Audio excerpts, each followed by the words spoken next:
Hi, welcome back to Wrestling Fun with Father and Son. I'm Father Matt, and as you can see, I haven't got no son Kai. He's away at the minute, having some fun at the weekend. So for the next couple of videos, he's not going to be in, but he will be back on Sunday when we do NXT's Blackpool 2 Takeover reactions. So without further ado, for this first solo AEW Explosive Elite review. AEW 8 of the first 2020. Normally when I have Kai here, he can correct me on certain things, so I'm bound to make a few mistakes. So because I haven't got Kai to sort of help me sort of correct them, as it were. But we'll see how I get on my own. Started off with Adam Page and Kenny Omega versus the Private Party, and the main thing about this was a question about the teamwork of Kenny Omega and Adam Page. There's been a bit of dissension.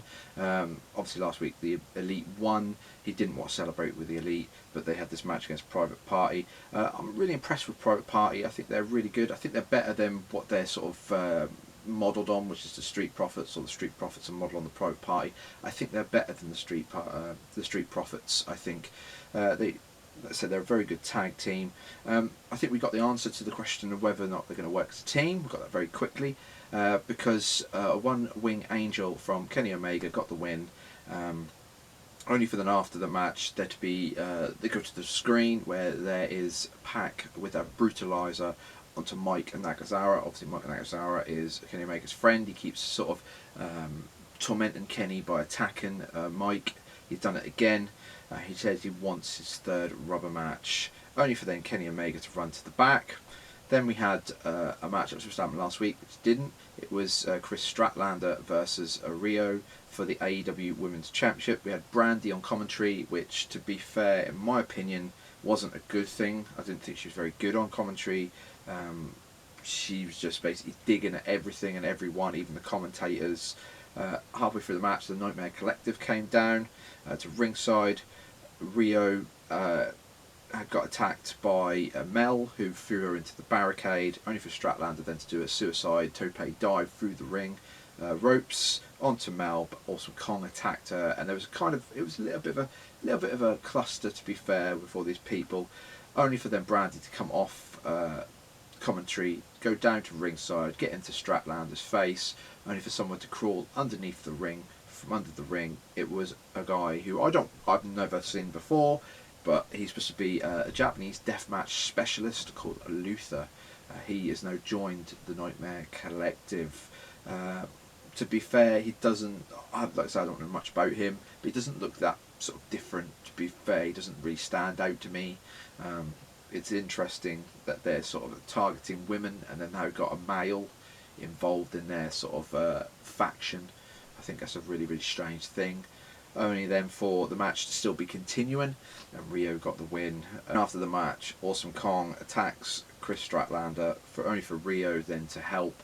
And then we had Shida, who was with Britt Baker at rings, sort of in the crowd. Shida jumps the barrier, but Britt Baker stays where she is, and she helps, and that was kind of how they ended that. Next we had Christopher Daniels versus Sammy Guevara. Like I said, not much to this.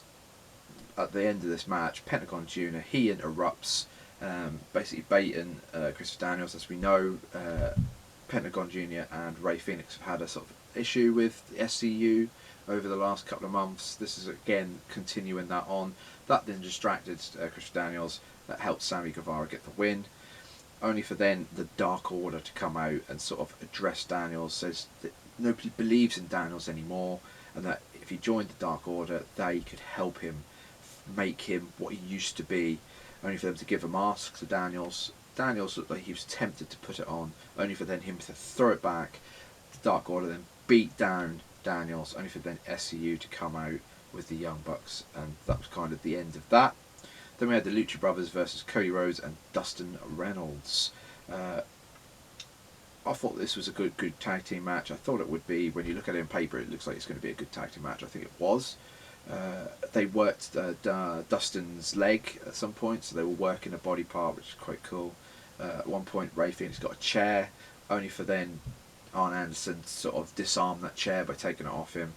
And it was the final reckoning from Dustin that got the win, which then Tony Schiavone to come from the commentator's desk with a microphone to interview Cody to see if he had an answer to MJF's demands from last week, only for then Arn Anderson to sort of interrupt it and say, we need to speak about this, we'll give an answer in due course. So we had MJF come out with Wardlow. He said that Cody was a coward, he didn't want to face MJF. He said he'd give him a count to 10, which is what he'd done, only for then DDP to come out and said, we had a situation a couple of weeks ago when I presented you with the ring, and he said everyone was asking him if he's coming back, only for MJF to say he didn't want to fight, but these guys want to fight, and it was the Butcher with the Blade, with the Bunny, they came down. There was an insult to DDP's daughter from MJF, only for then DDP to grab MJF by the throat, only for then the Blade and the Butcher to attack DDP. He then diamond cutted both of them, but Wardlow and MJF were too much, so they beat him down, only for then QT Marshall and Dustin to come out to help. And we found out next week that DDP will actually have a return match, first match in a very, very long time. We'll see if he's still got it. He's getting older now. He was old when he started, but he's a little bit older now, but we'll see what he can still do. Then we had the Jurassic Express versus Orange Cassidy and the Best Friends. This I put was, there was a quiet crowd during the middle of this. It was the first time I've really heard a quiet crowd in AEW. They were really quiet, but it did really pop when Orange Cassidy finally got in the match. He did a few little things. He didn't really do as much as he could. I've seen him do a lot more on matches on YouTube. He can do a lot more than what he's doing. They really need to put him into a singles match. Hopefully that's coming. From what I've seen, I'm sort of turning now a little bit. I can understand what the character is, where it's coming from. You know, the sort of quirks and sort of mannerisms. I can get what he's doing now because I've seen a few matches on YouTube. I see what the character is, and I'm interested to see what happened. But it was the Jurassic Express that got the win. Next, it was the final sort of main event. It was Moxley and the Inner Circle. He was going to give his answer to Jericho. So the Inner Circle, that was Jericho, Jake Hager and Sammy Guevara. They came down. No Santana or Ortiz. It was sort of alluded to that they were somewhere else getting the party ready. They weren't there, obviously. He then called out Moxley. Moxley comes down to the ring. He said he'd had a lot to think about, and that I don't think Jericho understands what he really wants, that makes him tick, and that he can't be bought. But then he said, I'll join you. I'll join the Inner Circle. He unzipped his coat, showed the Inner Circle t-shirt. They were celebrating. They were popping the bubbly. They were, you know, hugging each other, doing high fives, celebrating. Only for then Moxley to say, where are the keys to the car? Jericho gives him the keys to the Ford GT. Only for then Sammy and Hager to leave the ring. They were sort of outside, looking like it was all over. Only for Moxley to say, Jericho, I was kidding. And then he did a paradigm shift to Jericho. Then Sammy got in the ring, paradigm shift. Then Moxley escaped through the crowd and celebrated with the crowd, basically that he duped Jericho in the Inner Circle. And then there was a nice little scene where Hager was sort of cuddling sort of Jericho while he was knocked out, and that was the end of that. So yeah, I kind of knew it. I'm the same with Kai, that I didn't think he would join the Inner Circle. He's not that character. I thought this was going to be a sort of work and a swerve as soon as he sort of joined them.